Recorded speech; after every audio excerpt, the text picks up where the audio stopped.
Afternoon everyone. आज हम पढ़ेंगे थर्मोडायनेमिक्स ऊष्मागतिकी के ही कुछ आगे के टॉपिक। देखिए क्या है आज हम पढ़ने वाले, देखना सबसे पहले हम पढ़ेंगे गैसों का प्रसार। गैसों का प्रसार पढ़ेंगे। दूसरा टॉपिक है हमारे पास समतापीय प्रक्रम में गैस द्वारा किया गया कार्य के ही आधार पर हम आगे इसकी ऊष्मा की गणना कर लेंगे। डेल एच डेल यू मतलब आंतरिक ऊर्जा में परिवर्तन की और एंथैल्पी में परिवर्तन की भी गणना कर लेंगे। तीसरा हम पढ़ेंगे आदर्श गैस का रुद्रोष्म प्रसार हम पढ़ लेंगे। ठीक है, हम देखते हैं आगे क्या हो रहा है। देखना इसके अंदर सबसे पहला जो आपका डायग्राम है, इसे समझने के लिए देखिए क्या हो रहा है इसके अंदर और क्या क्या चीज़ें मैंने बनाई है। ये क्या डायग्राम है, इसे समझने के लिए आपको सबसे पहले समझना पड़ेगा कि रिवर्सिबल प्रोसेस क्या होता है, उत्क्रमणीय प्रक्रम क्या होता है और अनुत्क्रमणीय प्रक्रम क्या होता है। देखिए क्या होता है, सबसे पहले मैं आपको ये बताऊं कि उत्क्रमणीय प्रक्रम क्या है, अनुत्क्रमणीय प्रक्रम क्या है। मैं आपको पुराने वीडियो में ये चीज़ें समझा चुकी हूँ कि एक उत्क्रमणीय प्रक्रम क्या होता है और एक अनुत्क्रमणीय रिवर्सिबल और इरिवर्सिबल प्रोसेस क्या होते हैं, मैं आपको समझा चुकी हूँ। ठीक है ना। लेकिन चूंकि हम यहाँ बात कर रहे हैं गैस के प्रसार की, एक्सपेंशन ऑफ गैसेस की, एक्सपेंशन की बात कर रहे हैं। एक्सपेंशन मतलब वॉल्यूम बढ़ रहा है यहाँ पर। ठीक है ना। तो हम एक्सपेंशन ऑफ गैसेस की बात कर रहे हैं, प्रसार की बात कर रहे हैं। तो प्रसार देखिए हमारे पास क्या होता है, गैस का प्रसार हमारे पास दो तरीकों से हमारे पास हो सकता है। ठीक है ना। गैस का प्रसार दो तरीकों से हो सकता है, जिसमें से पहला है हमारे पास रिवर्सिबल या फिर मैं इसे कह लूं उत्क्रमणीय। ठीक है ना। या फिर दूसरा हमारे पास गैस का प्रसार है वो हो सकता है हमारे पास इरिवर्सिबल या फिर मैं कह लूं अनुत्क्रमणीय। ठीक है ना। गैस का प्रसार हमारे पास दो तरीकों से हो सकता है। उत्क्रमणीय एक प्रकार तो उत्क्रमणीय हो गया, पहला जो प्रकार है वो हो जाएगा हमारे पास उत्क्रमणीय। दूसरा जो गैस का प्रसार है वो हमारे पास क्या हो जाएगा, इरिवर्सिबल हो जाएगा, अनुत्क्रमणीय हमारे पास हो जाएगा। देखिए अब इन दोनों में अंतर क्या है। प्रसार के अंदर देखो क्या होता है, एक कंटेनर मैंने लिया है ना।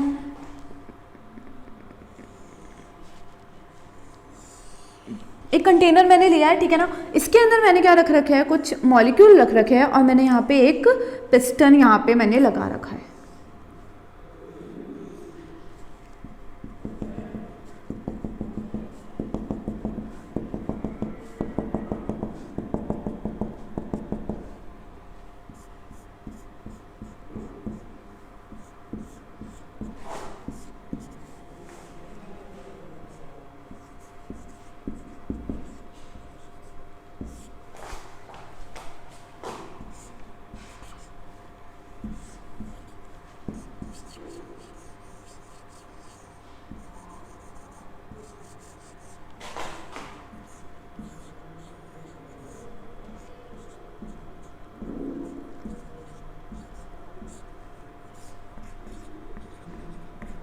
देखिए यहाँ पे मैंने एक कंटेनर बनाया है। ठीक है ना। इसके ऊपर क्या है, एक पिस्टन लगा हुआ है। पिस्टन क्या काम करता है, दाब लगाने का पिस्टन काम करता है। ठीक है ना।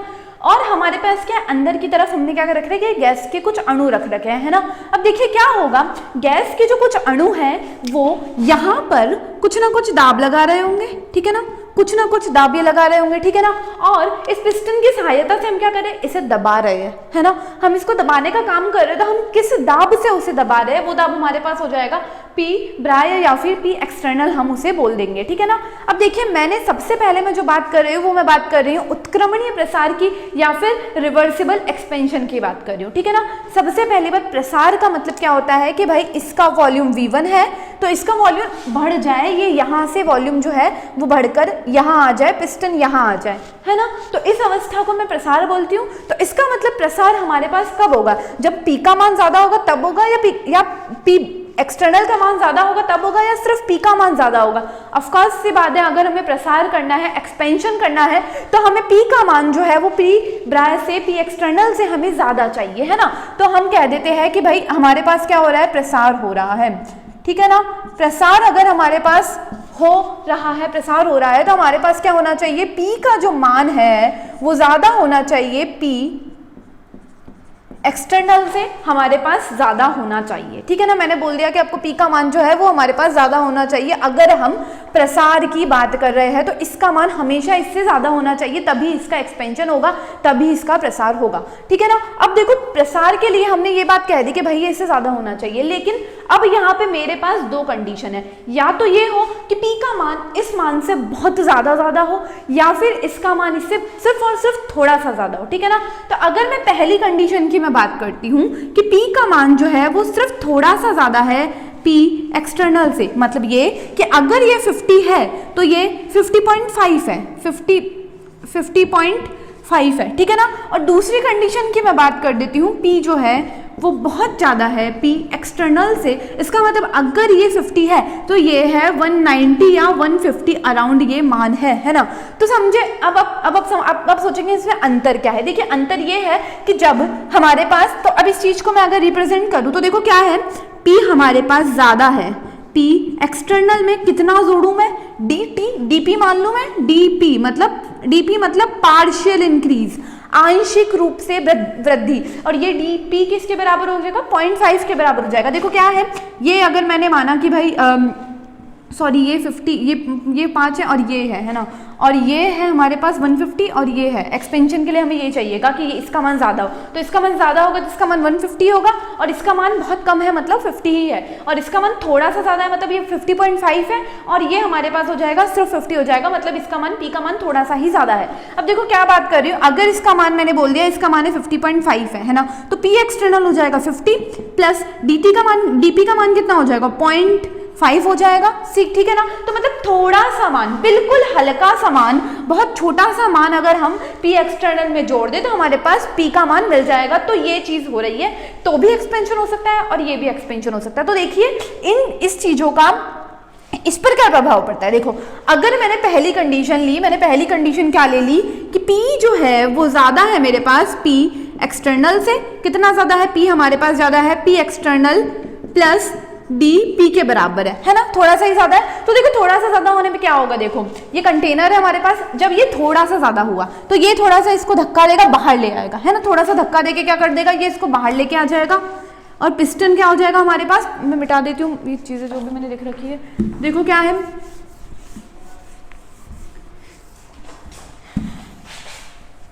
ठीक है, तो क्या हो रहा है हमारे पास, ये थोड़ा सा ज्यादा है, पहली कंडीशन मैंने ली है हमारे पास ये वाली, है ना, और पहली कंडीशन में मैं इसका अध्ययन कर रही हूँ, तो देखो क्या है, इसका मान जो है वो इससे थोड़ा सा ज्यादा है। थोड़ा सा ज्यादा होने का मतलब ये है कि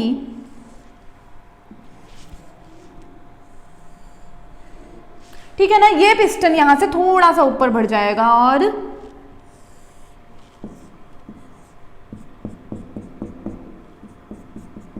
ये थोड़ा सा बढ़ गया, तो मतलब वॉल्यूम में इंक्रीज कितना हो गया, बस इतना सा dV इंक्रीज हमारे पास वॉल्यूम में हो गया। पहले वॉल्यूम V1 था, अब थोड़ा सा V2 हो गया, ठीक है ना। अब क्या हो गया, ये एक्सपेंड हो चुका है, यहाँ P अब लग रहा है और यहाँ P एक्सटर्नल हमारे पास लग रहा है ना। तो अब क्या हो जाएगा, इक्विलिब्रियम की अवस्था आ जाएगी, ठीक है ना। अब हमने क्या किया, थोड़ा सा और ये दाब बढ़ गया, हमने दाब थोड़ा सा और कम कर दिया, और फिर क्या हो जाएगा, फिर थोड़ा सा इंक्रीज हो जाएगा। अब ये यहाँ था, ये थोड़ा सा इंक्रीज होकर थोड़ा सा और यहाँ बढ़ जाएगा, ठीक है ना। लेकिन देखो जब थोड़ा सा ही परिवर्तन हुआ है, थोड़ा सा ही परिवर्तन हुआ है, तो देखो क्या हो सकता है कि अगर ये इक्विलिब्रियम की अवस्था आ गई और वापस से क्या हो सकता है, ये पुरानी अवस्था में आ सकता है, समझे आप लोग। तो इसीलिए, क्योंकि देखना एक बार ध्यान रखिएगा कि अगर आप यहाँ से गए हैं, कहीं पे आप अपने घर पे गए हैं ना, अब अगर आप अपने घर पे चले गए हैं और आपके पास पैसे नहीं है ना यहाँ से, तो आप पैदल चल के भी वापस कॉलेज तक आ सकते हो। मतलब क्या हो गया, आप गए थे अब वापस आ भी गए, मतलब उत्क्रमणीय चीज हो गई, रिवर्सिबल प्रोसेस हो गया। लेकिन अगर आप यहाँ से चले तो गए सिंगापुर, ठीक है ना, आपके पास सिंगापुर जाने के पैसे थे लेकिन आप चले गए, लेकिन जाने के बाद आपके पास अगर पैसे नहीं है तो आप वापस नहीं आ सकते हो, तो वो इरिवर्सिबल प्रोसेस हो गया। तो देखिए यहाँ पे यही हो रहा है कि भाई थोड़ा सा ही परिवर्तन हुआ है, तो थोड़ा सा ही परिवर्तन हुआ है तो हम इसको वापस से क्या कर सकते हैं, दबाकर वापस पहले वाली कंडीशन में ला सकते हैं। इसीलिए इसको हम कह देते हैं रिवर्सिबल प्रोसेस कह देते हैं, ठीक है ना। अब देखिए रिवर्सिबल प्रोसेस में क्या हो गया, देखो ग्राफ की अगर मैं बात करूं तो देखना T और V के बीच में अगर मैं ग्राफ खींचती हूँ तो देखो सबसे पहले हमारे पास जो चीज जो प्रभावित कर रही है वो कौन सी है, P है। P जो दाब है वो हमें प्रभावित कर रहा है, तो माना कि P दाब यहाँ पर है ना, P दाब यहाँ पर है, और आयतन जो है वो हमारे पास कम है। आयतन जो है वो हमारे पास क्या है, पहले कम है, पहले जो हमारे पास है वो आयतन हमारे पास कम ही है, ठीक है ना। ये रहा हमारे पास P और ये हो गया हमारे पास, मतलब आयतन कम है तो ये हो गया ये, है ना, ठीक है। अब आयतन के यहाँ से लेके यहाँ बढ़ने में वॉल्यूम जो है पहले V1 थी, यहाँ नहीं, पहले वॉल्यूम V1 थी, अब वॉल्यूम हमारे पास क्या हो गई, V2 वॉल्यूम हो गई, है ना। तो V2 के लिए भी, और दाब तो वही P हमारे पास फिक्स है, तो ये यहाँ तक हो गया, ठीक है ना। तो ये मैं एक डब्बा बना दूं, ठीक है ना। अब इसके बाद माना कि मैंने P का मान फिर से बढ़ा दिया, P का मान पहले कुछ और था, अब मैंने ना इस वाले P के अंदर थोड़ा सा जोड़ा था, फिर इक्विलिब्रियम आ गया, फिर पी का मान थोड़ा सा मैंने और क्या कर दिया, इंक्रीज कर दिया, तो पी का मान यहाँ से उठ के क्या आ जाएगा, यहाँ आ जाएगा, ठीक है ना। अब वॉल्यूम मेरे पास, ये वॉल्यूम हमारे पास ज्यादा थी, ये थी, है ना, वॉल्यूम हमारे पास ये थी, लेकिन आयतन क्या हो जाएगा, पहले था उससे भी ज्यादा बढ़ जाएगा, समझे आप लोग। आयतन जो है वो हमारे पास और ज्यादा बढ़ जाएगा। देखो इसको उल्टे में भी ले सकते हैं हम, मैं कम मान इधर रख लूँ, ज्यादा इधर रख लूँ, तो पहले V1 था और अब V2 हो गया, है ना, V1 हो गया फिर V2 हो गया, अब V2 से क्या हो जाएगा, और आयतन बढ़ता जाएगा, तो बढ़ने की दिशा में अगर मैं बात करूँ तो V3 हो जाएगा, मतलब ये यहाँ पे हो जाएगा, ठीक है ना। आयतन, नया आयतन, पहले पुराना आयतन मेरे को ये मिला था, ठीक है ना, पुराना आयतन मेरे को ये मिला था, नया आयतन मेरे पास ये आ गया, है ना। इसी प्रकार से ये पुराना था, ये पुराना, मतलब इसी प्रकार से हमारे पास क्या हो जाएगा, एक और डब्बा मिल जाएगा, समझे आप लोग, एक और डब्बा मिल जाएगा, है ना। इसी प्रकार से अगर मैं ये V3 आयतन आ गया मेरे पास, है ना, अब V3 के बाद अगर मैं आयतन और बढ़ जाए, है ना, तो V3 से ये V4 पर पहुंच जाए, है ना, V3 से V4 पर अगर ये पहुंच जाए तो हमारे पास इस तरीके से एक और मिल गया, ठीक है ना। अब देखो ये तो आपको थोड़ा सा डब्बे जैसा दिख रहा है, लेकिन इसको अगर मैं इस तरीके से करूं तो क्या आपको एक इस तरीके से स्लोप के फॉर्म में ग्राफ मिल गया, समझे आप लोग, स्लोप मिल गया। तो देखो क्या है, सबसे पहले हमारे पास सामान्य अवस्था थी, देखना, सबसे पहले हमारे पास सामान्य अवस्था थी, हमारे पास कार्य ये आ रहा था, ठीक है ना, मतलब एक सीढ़ी आ रही थी, है ना, मतलब ये मानो पूरी सीढ़ी ये वाली जो मैंने बनाई है ये आ रही थी, ठीक है ना। फिर कार्य क्या हो गया हमारे पास, यहाँ आ गया, ये दूसरी सीढ़ी आ गई, फिर ये तीसरी सीढ़ी हमारे पास आ गई, और फिर इस तरीके से हमारे पास चौथी सीढ़ी आ गई, ठीक है ना। तो ये पूरा कवर हो गया, और पूरा कवर हो जाने के बाद हमारे पास इस तरीके से मतलब ये इस तरीके से पूरा के ये ऊपर चलता जाएगा, और ये हमारे पास इस तरीके से ग्राफ मिल जाएगा, ठीक है ना। तो इसका मतलब क्या हुआ, पहले वर्क डन में पहली बार जब एक्सपेंशन हुआ, थोड़ा सा यहाँ से लेके यहाँ तक बढ़ा, इतना सा काम हुआ, तो वो इतना सा ये जो काम है V1 से V2 जाने वाला जो काम है वो हमें यहाँ मिल गया, मतलब V1 से V2 यहाँ मानो तो V2 यहाँ मिल गया, तो ये इतना काम मिल गया। फिर V2 से थोड़ा और एक्सपेंड हुआ, तो ये दाब बढ़ता जा रहा है, और ये देखो ये हमारे पास इस तरीके से, तो इस तरीके से हमारे पास ग्राफ मिल जाएगा, ठीक है ना। तो जितना भी ये जो एरिया कवर हो रहा है ना, ये ध्यान रखना, जितना भी ये जो ग्राफ के अंदर अगर आप P और V के बीच में, P और V के बीच में अगर आप ग्राफ खींचते हैं, है ना, कोई सा भी अगर आप ग्राफ खींचते हैं, तो इसके ग्राफ के नीचे का जो क्षेत्रफल जो होता है ना, वो हमारे पास किसको डिनोट कर देता है, वो हमारे पास वर्क को या फिर कार्य को डिनोट कर देता है ना। तो इसका मतलब रिवर्सिबल प्रोसेस में कार्य किस फॉर्म में मिलेगा, हमें ऐसे स्लोप मिलेगा, और उसके नीचे का काम हमें मिल जाएगा, ठीक है ना। अगर मैं इरिवर्सिबल प्रोसेस की बात करूं, तो देखो क्या है, मैंने आपको बता दिया इसको रिवर्सिबल क्यों बोला, क्योंकि दाब में अंतर थोड़ा सा ही है, ज्यादा परिवर्तन हमने किया नहीं है, तो वापस से उसको हम पुरानी अवस्था में ला सकते हैं, इसीलिए हम इसको कह सकते हैं कि ये रिवर्सिबल प्रोसेस है, उत्क्रमणीय प्रोसेस है, ठीक है ना। अगर अब मैं नेक्स्ट अवस्था की बात करूं, देखो क्या हो रहा है अब हमारे पास,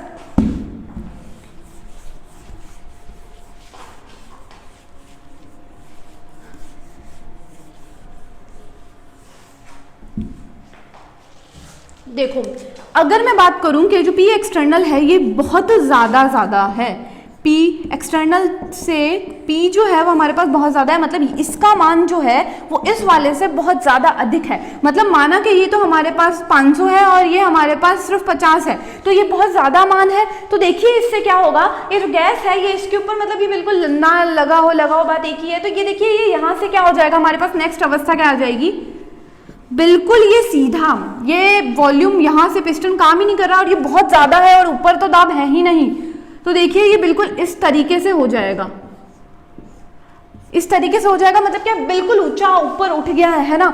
ये चीज़ आपने ना कुकर में भी देखी होगी, आपने कभी सुना होगा कि ना किसी के घर में क्या हुआ कि गैस पे कुकर चढ़ा रखा था और चढ़ाने के बाद वो बिल्कुल छत पे जाके उसका ढक्कन चिपक गया और खाना वाना भी सब ऊपर चला गया उसके साथ में। तो देखो वहाँ पे यही चीज़ हो रही है, वहाँ पे यही चीज़ हो रही है, वहाँ पे क्या हो रहा है कि जो अंदर मॉलिक्यूल है, जो भी खाना है ना उसके अंदर का, उसके अंदर कुछ अणु है, उसके अंदर कुछ मॉलिक्यूल्स है, उनको आपने गर्म करते गए। अब ऊपर वाला दाब तो फिक्स हो गया, ठीक है ना, उसका ढक्कन तो फिक्स जगह लगा हुआ है ना, तो वो तो अलग से दाब लगा नहीं रहा, वो तो फिक्स है। लेकिन क्या हो गया कि वो तो भाई वो तो माना कि 50 किलो कैलोरी वाला जो मैंने लिखा है ना वही दाब लगा रहा है ना, और जो मॉलिक्यूल है वो बहुत ज्यादा गर्म हो गए, अति में गर्म हो गए, बहुत ज्यादा गर्म हो चुके हैं, और आपने ज्यादा मॉलिक्यूल डाले थे, बहुत ज्यादा भर दिया कुकर को, है ना। तो फिर क्या होगा, देखो इस कंडीशन में क्या होगा, वो बहुत ज्यादा गर्म हो चुके हैं गर्म होने से क्या होगा, उनके अंदर आंतरिक ऊर्जा आएगी, आंतरिक ऊर्जा आने से उनके मध्य में घर्षण होगा, घर्षण होने से उनके मध्य में दाब भी बढ़ेगा, तो ज्यादा दाब लग जाएगा। तो नीचे वाली जो चीज है, ये कुकर का ढक्कन समझो, और ये यहाँ पे तो चलो ठीक है हमारा बीकर बड़ा था, लेकिन अगर बीकर छोटा सा हुआ तो ये हवा में चला जाएगा ना। तो वही चीज आपके घर में हो रही है, जब आप खाना बनाते हो तो खाना गर्म हो जाता है, और गर्म हो जाने के बाद वो एकदम फट के ऊपर चला जाता है और बच जाता है हमारे पास, नीचे जो है वो कुछ बचता ही नहीं है फिर, क्योंकि वो दाब जो है अंदर का वो बहुत ज्यादा हो चुका है। तो इसीलिए जो पी एक्सटर्नल है इससे ये बहुत ज्यादा है, ये बहुत ज्यादा हो गया तो देखिए एक्सपेंड हो जाएगी गैस। वॉल्यूम पहले V1 था, अब नया वॉल्यूम आ गया V2। अब आप देख सकते हैं V1 जो वॉल्यूम है और V2 जो वॉल्यूम है वो क्या है, बहुत ज्यादा अंतर है इनके बीच में, आप देख सकते हो। तो देखो आप अपने घर की प्रोसेस को ही देख लो, अगर आपने कुकर पे खाना चढ़ाया है ना और वो ऊपर जा चुका है, तो क्या आप वापस उसको पहली अवस्था में ला सकते हो? जी बिल्कुल भी नहीं ला सकते, वो खाना उड़ चुका है, अब आप उसको कुछ भी नहीं कर सकते, उसमें बहुत ज्यादा दाब लग चुका है। वैसे ही देखो यहाँ के बीच में और इसके बीच में इतना ज्यादा गैप है कि आपको इसके लिए अतिरिक्त ऊर्जा लानी पड़ेगी, जिस ऊर्जा को लाना पॉसिबल नहीं हो पाता, संभव नहीं हो पाता, इसीलिए ये कभी भी यहाँ से यहाँ नहीं आ पाता। जैसे कि कुकर का ढक्कन आसमान में चला गया है, ऊपर दीवार पे लग गया और वो कभी भी वापस कुकर में आ जाएगा, लेकिन दूसरे मॉलिक्यूल डल के आएगा, तो वैसा कभी भी नहीं हो पाता है। इसीलिए इस चीजों को बोलते हैं हम अनुत्क्रमणीय या इरिवर्सिबल प्रोसेस, हम इनको बोल देते हैं, ठीक है ना। अब इनका ग्राफ कैसा बनेगा, तो देखो मैंने आपको बता दिया है। ग्राफ की बात अगर मैं करूँ तो देखो ये P है और ये V है। पहला जो हमारे पास जो दाब लग रहा है, वो P लग रहा है, वही दाब लग रहा है, एक्सटर्नल P एक्सटर्नल के विरुद्ध काम कर रहा है, P ही दाब लग रहा है ना। उसके बाद अगर मैं बात करूं P दाब की, अगर मैं बात करती हूं तो आयतन सबसे पहले मेरे पास क्या कम है, V1 ही मेरे पास आयतन है ना, और V1 ही आयतन से सीधा V2 आयतन मिल गया, ज्यादा आयतन मिल गया एक बार में ही, दोबारा प्रोसेस होगा ही नहीं, तो हमारे पास क्या मिलेगा, इस प्रकार से एक ही चौकोर ग्राफ मिलेगा, ठीक है ना। और मैं आपको ये चीज पहले ही बता चुकी हूं कि जब हम PV डायग्राम की बात करते हैं, जब भी हम दोबारा बता रही हूँ PV डायग्राम की हम जब भी बात करते हैं, तो भले ऐसा ग्राफ हो या फिर भले ऐसा ग्राफ हो, भले या फिर ये ग्राफ हो या फिर मैं ऐसे वाले की बात कर लूं, किसी भी ग्राफ के अंदर ये जो नीचे का जो क्षेत्र है ना, ये कार्य को दर्शाता है, वर्क को दर्शाता है। जैसे ये बना दिया तो इसके नीचे का कार्य, इसके नीचे का क्षेत्र कार्य को दर्शाएगा, ये बना दिया तो ऐसे ग्राफ होते नहीं वैसे किसी में, लेकिन अगर बना दिया तो ये वाला क्षेत्र कार्य को दर्शाएगा। वैसे ही अगर मैंने चौकोर लाइन खींची तो इनके बीच का जो क्षेत्र है वो कार्य को हमारे को दर्शाएगा, तो वैसे ही ये क्षेत्र कार्य को दर्शा रहा है। अभी देखिए हमने दो ग्राफ पढ़े तो समझ गए होगे क्या हुआ क्या नहीं हुआ रिवर्सिबल इरिवर्सिबल में। अब हमने क्या किया, दो कार्य पढ़ लिए हमने, है ना। देखो दो पढ़ लिए, एक तो पढ़ लिया उत्क्रमणीय रिवर्सिबल और एक पढ़ लिया अनुत्क्रमणीय इरिवर्सिबल हमने पढ़ लिया, ठीक है ना। अब देखो इसमें क्या हो रहा है, देखो क्या हो रहा है, रिवर्सिबल या उत्क्रमणीय में तो हमें मिल गया ग्राफ ऐसा P और V के बीच का, और इरिवर्सिबल में अनुत्क्रमणीय मिल गया हमें इस तरीके का ग्राफ, है ना, P और V के बीच का ग्राफ ऐसा मिल गया, ठीक है ना। ये मैं लिख देती हूँ, ये है हमारे पास रिवर्सिबल, ये हो गया हमारे पास इरिवर्सिबल। तो देखो ज्यादा क्षेत्रफल किसका या फिर ज्यादा एरिया किसमें कवर हो रहा है, ऑफकोर्स सी बात है इसमें कवर हो रहा है, इसके मुताबिक इसमें इतना एरिया, ये जो इतना एरिया है, ये इतना एरिया जो मैं कर रही हूँ ये ज्यादा कवर हो रहा है, इसका मतलब W रिवर्सिबल, ये किसको डिनोट कर रहा है, ये कार्य को ही डिनोट कर रहा है ना, तो W रिवर्सिबल हमेशा ज्यादा होगा हमारे पास W इरिवर्सिबल से, हमें हमेशा W रिवर्सिबल ज्यादा मिलेगा W इरिवर्सिबल से हमें ज्यादा। आप साइड पे देख लेते एक बार, देखो मैंने इरिवर्सिबल पे लिख रखा है, पहले P1 है फिर V1 है, मतलब P1 है V1 है और फिर उसके बाद जाके एक्सपेंड हो रहा है वो, तो एक्सपेंड होने के कारण मतलब ये इरिवर्सिबल में वही चौकोर ग्राफ मिल गया। और इरिवर्सिबल की अगर मैं बात करती हूँ तो देखो वैसा ही स्लोप वाला ग्राफ हमें मिल गया है, और ये जो क्षेत्रफल है इसके नीचे जो कवर हो रहा है वो क्या डिनोट कर रहा है, कार्य को डिनोट कर रहा है, ठीक है ना। उसके बाद हम बात करते हैं समतापीय प्रक्रम में गैस द्वारा किया गया कार्य। तो देखो इसके अंदर क्या हो रहा है, देखिए अब हम पढ़ेंगे उत्क्रमणीय समतापी प्रसार में किया गया कार्य या फिर work done in reversible expansion, reversible isothermal expansion या फिर हम इसे कह सकते हैं अधिकतम कार्य या मैक्सिमम कार्य। देखो इस हेडिंग को बहुत अच्छे से ध्यान में रखना, ये बहुत इंपॉर्टेंट टॉपिक है, बहुत ज़्यादा इंपॉर्टेंट टॉपिक है, और कुछ भी नहीं है इसमें, पूरा डेरिवेशन है और बहुत ईजी सा डेरिवेशन आप आराम से कर सकते हो। देखो ध्यान रखिएगा कि आपको मैंने एक चीज़ बता दी कि W रिवर्सिबल जो ज़्यादा होता है, इससे पहले के डेरिवेशन में यही बताया था, W रिवर्सिबल जो ज़्यादा होता है वो W इरिवर्सिबल से ज़्यादा होता है, ठीक है ना। अब देखो मैंने आपको प्रोसेसेस बताए थे, प्रक्रम बताए थे, समतापीय, समदाबीय, समायतनी, रुद्रोष्म, 4 प्रकार के प्रक्रम बताए थे।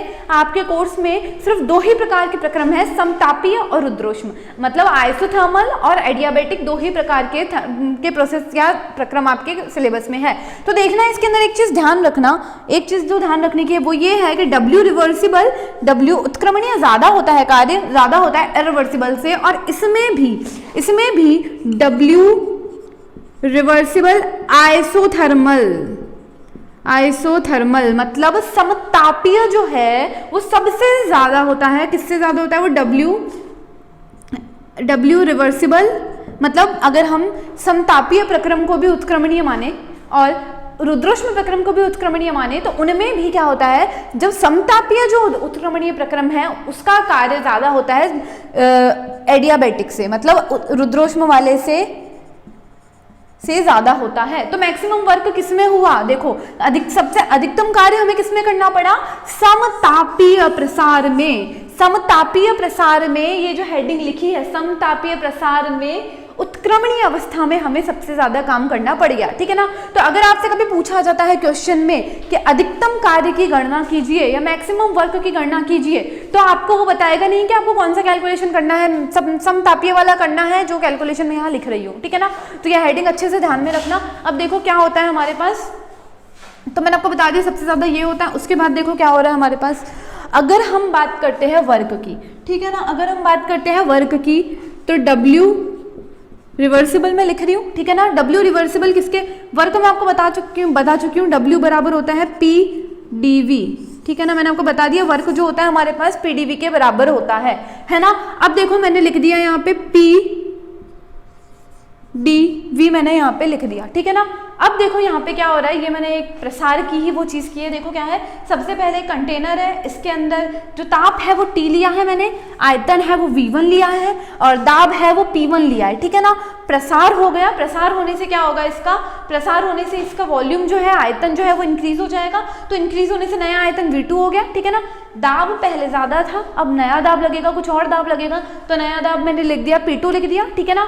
मैंने बोला समतापीय मतलब तापमान अपरिवर्तित है, इसका मतलब जो T है वो मेरे पास क्या रहेगा, जो यहाँ पे था वही हमारे पास तापमान, हमारे पास नया तापमान भी रहने वाला है, ठीक है ना। अब आपको बहुत अच्छे से पता होगा कि जब भी हम बचपन से पढ़ते आ रहे, जब भी कोई चीज 2 अवस्थाओं की हमने अगर बात कर ली और पहली अवस्था में कुछ और है, दूसरी अवस्था में कुछ और है, तो हम डी टर्म यूज में लेते हैं। D फॉर डेविएशन, डेविएशन हो रहा है मतलब उसके अंदर परिवर्तन हो रहा है, अत्यंत सूक्ष्म परिवर्तन के लिए उत्क्रमणीय प्रक्रम है तो अत्यंत सूक्ष्म परिवर्तन हो रहा है यहाँ पे, उसके लिए हम D टर्म यूज में लेते हैं। तो हमने ये ले लिया। अब हमने क्या किया, इसको आगे जो इसके दोनों आयतन है इनके बीच में क्या कर दिया, इंटीग्रेट कर दिया, ठीक है ना। इंटीग्रेट करने से क्या हो जाएगा, ये हमारे पास V1 हो गया, पहला पूर्व वाला आयतन, पुरानी अवस्था प्रारंभिक, उसके बाद अंतिम हो गया हमारे पास ये हो गया, ठीक है ना। अब देखो क्या हो जाएगा हमारे पास, हमें पता है कि हमें सामान्य गैस जो नियम है, आइडियल गैस, आदर्श गैस समीकरण से हमको पता है,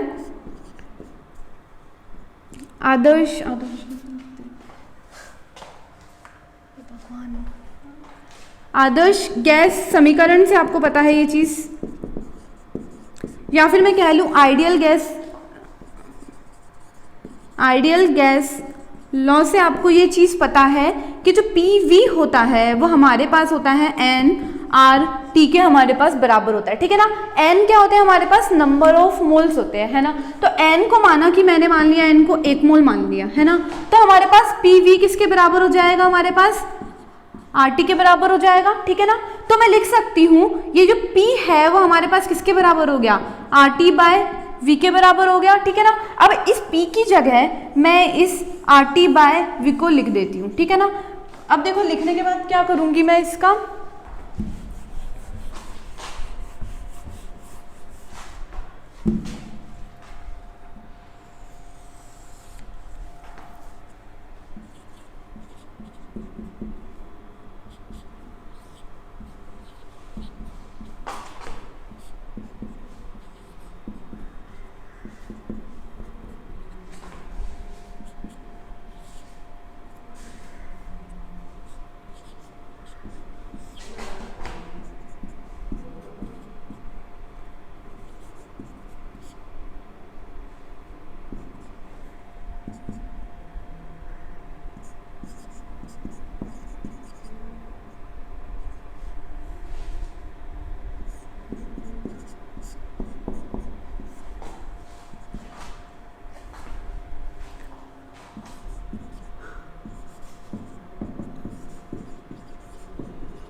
देखो अब मैंने क्या किया है इसके अंदर, देखो सबसे पहले जो हमारी समीकरण थी, हमें पता है कि जो W होता है वो PdV के बराबर होता है, ठीक है। तो मैंने लिख दिया W, रिवर्सिबल जो है वो PdV के मैंने बराबर लिख दिया, ठीक है ना। उसके बाद हमें पता है कि अवस्थाओं में क्या हो रहा है, आयतन परिवर्तित हो रहा है। तो पुराना आयतन मैंने लिख दिया नीचे V1, दूसरा आयतन है हमारे पास V2, तो दूसरा आयतन मैंने लिख दिया यहाँ पर V2, ठीक है ना। उसके बाद हमें आदर्श गैस समीकरण से या फिर आइडियल गैस लॉ से हमें ये चीज बहुत अच्छे से पता है कि PV बराबर nRT, हम बचपन से पढ़ते हुए आ रहे हैं, PV बराबर nRT होता है, ठीक है ना।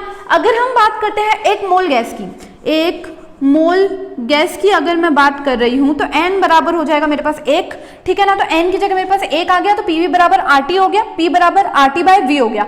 इस समीकरण का मान मैंने इस P के अंदर इसका मान ले जाके रख दिया, ठीक है ना। ये ले जाके रख देने के बाद RT बाय V dV हो गया हमारे पास, ठीक है ना। हम R के बारे में जानते हैं कि ये क्या है हमारे पास, गैस कांस्टेंट, गैस कांस्टेंट या फिर जिसे मैं कह दूं गैस स्थिरांक, इसका फिक्स मान होता है, ठीक है ना। स्थिरांक है, स्थिर है, और हमें पता है कि हम इंटीग्रेशन के अंदर सिर्फ वो चीजें लेते हैं जो वेरिएबल होती है, जो परिवर्तित होती है, और इसका मान तो हमारे पास फिक्स है, ठीक है ना। हम समतापीय प्रक्रम की बात कर रहे हैं, समतापीय प्रक्रम आते ही T जो है वो भी क्या हो गया, एक स्थिरांक हो गया। जो पुरानी अवस्था में T का मान था वही नई अवस्था में है, तो T भी हमारे पास क्या हो जाएगा, एक स्थिरांक हो जाएगा, वेरी कांस्टेंट हो जाएगा, कांस्टेंट हमारे पास हो जाएगा। T और R जो है वो दोनों कांस्टेंट है। तो मैंने बताया तुमको इंटीग्रेशन के अंदर हम हमेशा वेरिएबल्स को लेते हैं, जो चीजें परिवर्तित होती है, चर को लेते हैं, हम जो परिवर्तित चर होते हैं उनको लेते हैं। तो मैंने RT को बाहर ले लिया, उनके मध्य में क्या कर दिया, इंटीग्रेशन कर दिया dV बाय V को, ठीक है ना। अब जो इंटीग्रेशन का रूल है dx बाय x के अकॉर्डिंग, उसके अंदर क्या होता है, ln e x2, मतलब जो बाद की अवस्था है वो ऊपर लिख देते हैं और जो पुरानी अवस्था है उसको हम नीचे लिख देते हैं। तो मैंने वही किया है, RT का तो RT रह गया, और इसका इंटीग्रेशन सॉल्व करने पर हमारे पास आ जाएगा ln e v2 bye v1 हमारे पास आ जाएगा, ठीक है ना। और अब हमारे पास लॉग का एक नियम होता है, देखना लॉग का नियम होता है ln e x जो होता है वो हमारे पास बराबर होता है log 10 2.303 x के बराबर होता है, ठीक है ना।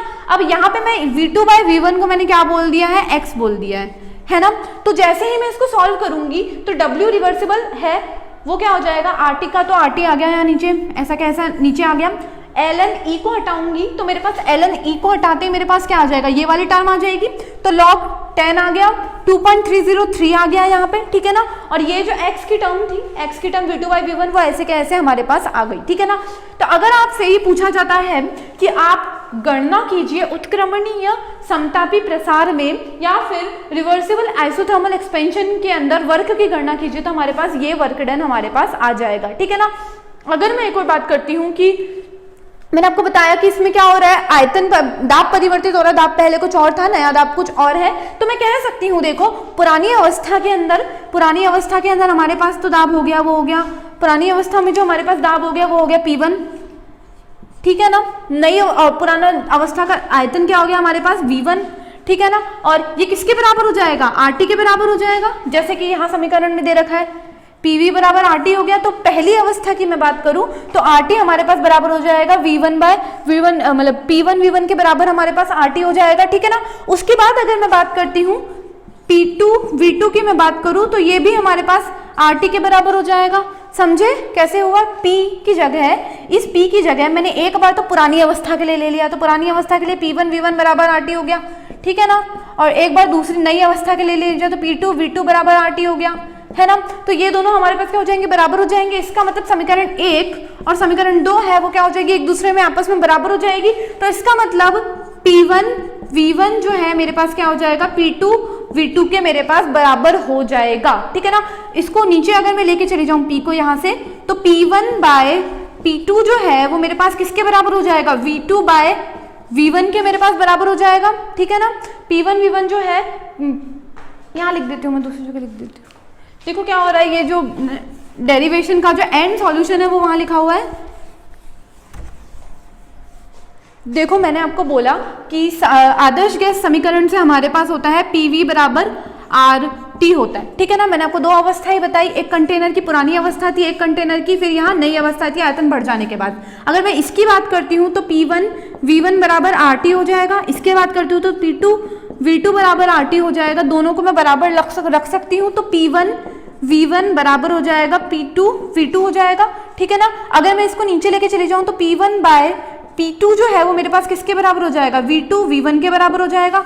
तो इसका मतलब इस समीकरण A का मान मैं इस मेन समीकरण में रख सकती हूँ, V2 बाय V1 की जगह इसका मान मैं रख सकती हूँ। ये रहा V2 बाय V1, यहाँ से हमको P1 बाय P2 इसका मान मिल गया। तो देखो फाइनल कंक्लूजन हमें क्या मिल जाएगा, इससे फाइनल कंक्लूजन हमें दो मिल गए। फाइनल कंक्लूजन हमें दो मिल गए। देखो क्या है, W रिवर्सिबल जो है वो मेरे पास बराबर हो जाएगा 2.303 RT log 10 V2 bye V1 हो गया एक तो, ठीक है ना। और दूसरा जो कंक्लूजन मिल गया मेरे पास, मेरे को पता है जो V2 बाय V1 है वो मेरे पास बराबर होते हैं P1 बाय P2 के मेरे पास बराबर होते हैं। तो दूसरा कंक्लूजन मेरे पास क्या मिल गया, W रिवर्सिबल जो है वो 2.303 RT log 10 V2 bye V1 की जगह मैं लिख देती हूँ P1 बाय P2 मैं लिख देती हूँ। तो P1 बाय P2 मेरे को मिल जाएगा P1 बाय P2। तो अगर आपसे कभी भी पूछा जाए कि वर्क डन क्या होता है समतापीय प्रसार में उत्क्रमणीय वर्क डन क्या होता है, तो आपको ये दो फॉर्मूले मिल चुके हैं। अगर दाब दे दिया जाता है आप इसके अकॉर्डिंग इनकी कैलकुलेशन भी कर सकते हैं, ठीक है ना। उसके बाद देख लो एक बार, यहाँ पे मैंने जो पीपीटी में जो दे रखा है वो देखो एक बार। देखो मैंने क्या लिख रखा है, समतापीय प्रक्रम में गैस द्वारा किया गया कार्य, है ना। तो देखो ग्राफ तो है उत्क्रमणीय प्रक्रम का, ग्राफ मैं आपको बता चुकी हूँ, स्लोप वाला आता है वही ग्राफ बना रखा है। यहाँ पे भी W के मान मैंने आपको निकाल दिए, R nRT ln, मैंने इसको लॉग की फॉर्म में कन्वर्ट नहीं किया है, ln V2 बाय V1 हो गया। और दूसरा हो गया W बराबर nRT ln P1 bye P2, मैं आपको समझा चुकी हूँ ये कैसे निकला है, ठीक है ना। उसके बाद हम बात करते हैं adiabatic expansion of ideal gases, ठीक है ना। एक बार रुको, इसके पहले एक बार उसी कुछ इसको देख लेते हैं। देखो ये हमने बात की आइसोथर्मल की, हमने बात कर ली, हमारे पास ये दो फॉर्मूले निकल गए हैं ना। अब देखो एक और चीज़ जो इसमें समझने की है एडियाबैटिक गैसेस में, मैं आपको वर्क के साथ सारी चीज़ें समझा देती हूँ क्या हो रहा है किसमें। देखो फर्स्ट लॉ ऑफ थर्मोडायनेमिक्स आपको बहुत अच्छे से बताया गया है कि जो दी गई जो ऊष्मा है वो दो चीज़ों में काम आती है, एक तो आंतरिक ऊर्जा परिवर्तन के तथा कार्य करने के वो काम आ जाती है ना, आंतरिक ऊर्जा परिवर्तन। उसके बाद एक तो ये मैंने आपको बता दिया प्रथम नियम से मैंने आपको ऊष्मागतिकी का प्रथम नियम मैंने आपको ये बताया है, ठीक है ना। उसके बाद मैंने आपको एक और चीज़ बताई है कि DE मतलब आपको मैंने ना ऊष्माधारिता पढ़ाई है, हीट कैपेसिटी पढ़ाई है, और हीट कैपेसिटी मैंने आपको C के बारे में बताया है। C के बारे में मैंने आपको क्या बताया है, देखो कि अगर हमने उनको दो कंडीशन में निकाला था, मैंने आपको निकाल के दिया था, एक तो समान दाब पर निकाल के दी थी, समान आयतन पर निकाल के दी थी, ठीक है ना। तो अगर मैं समान आयतन की बात करती हूँ, समान आयतन वाले का कंक्लूजन अगर आप पुरानी वीडियो में देख लेना, ये था DE बाय DV T हमारे पास कंक्लूजन था, है ना। एक बार पुराने वीडियोस में आप देख लेना, बहुत अच्छे से आपको मिल जाएगा इक्वेशन। अब देखो क्या है, क्या मैं DE की वैल्यू यहाँ से निकाल सकती हूँ, DE कह लूँ, DU कह लूँ, बात एक ही है, DE कह लूँ या DU कह लूँ, मैं आपको 10 बार बता चुकी हूँ, E और U एक ही चीज़ है, ये हो गया, ठीक है ना। तो DU मेरे पास क्या हो गया, देखो DU मेरे पास हो गया CV DV, मतलब CV DV, ये हमारे पास हो गया, हमारे पास क्या हो गया, ये DU की वैल्यू हमारे पास हो गई, है ना। नहीं सॉरी, यहाँ पे V नहीं है, यहाँ T है ना। और ये समान आयतन की बात है तो यहाँ V है ना। तो DT यहाँ पे हमारे पास NCV DT, हाँ ये हमारे पास कंक्लूजन हो गया, ठीक है ना।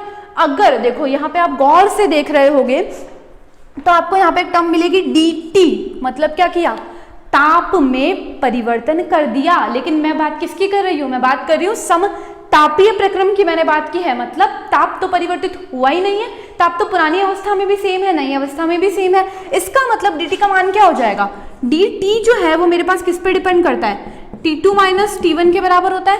पुरानी अवस्था में ताप था T, नई अवस्था में भी ताप हो गया T, तो dt की वैल्यू क्या हो जाएगी मेरे पास, 0, समझे, 0 हो जाएगी। तो मतलब ये कि जब मैं समतापीय प्रक्रम की बात करूंगी, सिर्फ और सिर्फ समतापीय प्रक्रम की बात करूंगी, तो dt का मान क्या हो जाएगा, 0, बहुत बड़ा वाला 0, dt का मान 0 हो गया। dt का मान 0 होते ये 0 इससे मल्टीप्लाई होगा, तो du का मान क्या हो गया मेरे पास, 0, ठीक है ना। आपके सिलेबस में मेंशन है समतापीय उत्क्रमणीय प्रक्रम के लिए डी यू की गणना कीजिए। तो आप गणना तो क्या ही करनी है, ये लिखना, ये इक्वेशन लिखना, ठीक है ना, गणना, उसके बाद ना ये इक्वेशन लिखना, उसके बाद लिखना नीचे कि देखो समतापीय प्रक्रम की बात है, इसका मतलब dt t2 माइनस t1 का मान मेरे पास 0 है। 0 होने का मतलब ये है कि du का मान भी मेरे पास 0 ही आएगा, ठीक है ना। तो समतापीय प्रक्रम के लिए कंक्लूजन में यहाँ साइड में लिखती जा रही हूँ, du जो है मेरे पास आ जाएगा 0, समझे। वर्क की गणना में कर चुके हैं हम लोग, तो वर्क की गणना के अंदर हमारे पास आ गया था क्या आया था 2.303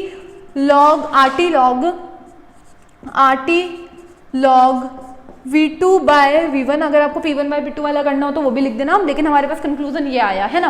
अब देखो मैंने आपको ये जो चीज लिखी, इसके बाद मैंने क्या किया, देखो अब मैं प्रथम नियम भी मैंने बोर्ड पे लिख रखा है। देखो प्रथम नियम हमें क्या कहता है, प्रथम नियम हमें ये कहता है कि जब du का मान 0 है, जब du का मान 0 है तो ये समतापीय प्रक्रम के लिए बात कर रही हूँ, किसी और की बात नहीं कर रही हूँ। du का मान 0 है तो इसका मतलब जो q है वो मेरे w के बराबर होगा। मतलब यहां मैं बराबर में q लिख दूं, बिल्कुल q जो है वो मेरे पास क्या हो जाएगा, w के बराबर मेरे पास हो जाएगा, ठीक है ना। उसके बाद हम बात करते हैं डेल एच की गणना भी आपकी बुक में दे रखी है कि वो भी पता लगाओ। तो देखो डेल एच की गणना कैसे करनी है, मैं इनको मिटा देती हूँ एक बार। देखो डेल एच की गणना करने के लिए कुछ भी नहीं करना है, बहुत ज्यादा दिमाग नहीं लगाना है। देखो क्या है, ये शायद बुक में दे भी नहीं रखा है, तो आप प्लीज ध्यान से देखना। मैं आपको सीपी का मान मैंने आपको निकाला था, ध्यान से देखना, फॉर्मूला याद रखना। डी एच बराबर मेरे पास क्या हो जाता है, डी टी और पी, मतलब ये कि डेल एच जो है इसको यहां ले जाऊं तो सी पी dt के बराबर होता है ना। और समतापीय प्रक्रम में हम ये चीज बहुत अच्छे से जानते हैं कि dt का जो मान है वो मेरे पास 0 होता है। समतापीय प्रक्रम में dt का मान 0 होता है, मैं बता चुकी हूँ, पहले मैंने लिखा था कि dt बराबर हो जाता है मेरे पास, dt बराबर हो जाता है t2 माइनस t1 के बराबर हो जाता है। पुराना वाला ताप जो है वो t है, नया वाला जो ताप है वो t है, पुराना ताप भी t है, तो dt बराबर मेरे पास 0 आता है। तो ये 0 हो गया, ये इससे गुणा करेगा तो dh का मान क्या आ जाएगा, 0। तो मतलब आपसे ना ये क्वेश्चन पूछा जा सकता है। देखो ये आपके सिलेबस में मेंशन है कि समतापीय प्रक्रम में du का मान क्या होता है, 0। सिंपल, एक नंबर में पूछ लिया तो du बराबर 0 कैसे होगा, तो ये लिख रखा है मैंने कैसे होगा, है ना। dh की बात की जाए तो dh भी 0 होगा, तो मतलब मैं यहाँ लिख देती हूँ dh जो है वो भी 0। ये आपका फाइनल है, ये समतापीय प्रक्रम आपका खत्म होता है ना। मैंने बहुत अच्छे से डेरिवेशन बता दिया, बहुत इजी है, कर लेना इसे, है ना।